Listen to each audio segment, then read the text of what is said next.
Энэ хүүхэд хэдий 13 настайч 3 хэлээр чөлөөтэй ярьж 6 хэлээр уншиж бичиж чаддаг. Энэ хүүхэд хэдий дунд сургуулийн сурч боловч ахлах сургуулийн хичээл үздэг. Түүгээр зогсохгүй олон улсын математикийн олимпиадад оролцдог Америк нэгдсэн улсын шгшэд багтсан анхны монгол хүүхэд. Танилц Энод Эрдэм. Сайн байцгаана уу?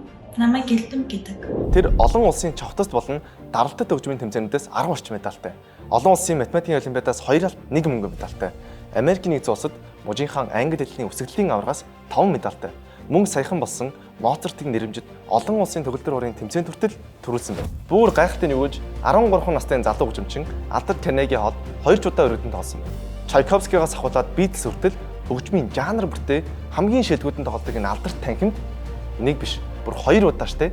Гэхдээ энэ хүү угаасаа л онцгой. Магадгүй гоц аюустай болохоор юм болсон гэж үү? Яг уу магадгүй юм.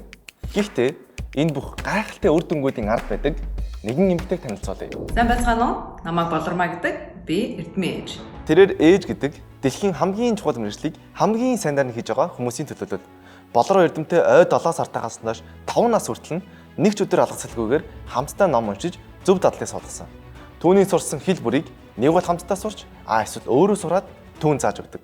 Хүүхдээ өвөр дээрээ суулгаад хамтдаа төгөлдөр хурд тоглож, хичээлд явахад нь ажлаа зохицуулаад хамт явж, хамгийн гол нь хүүхдтэй хайр хадамж дэмжлэгээр хизээж дутаагаагүй.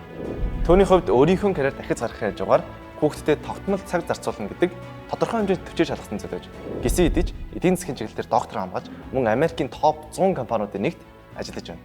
Тэднийг энэ удаа монголчуудад зориулж норог онцож байгаа боловч саяхан Америкийн NBC болон CNN гэх телевизүүд онцлоод амжижээ.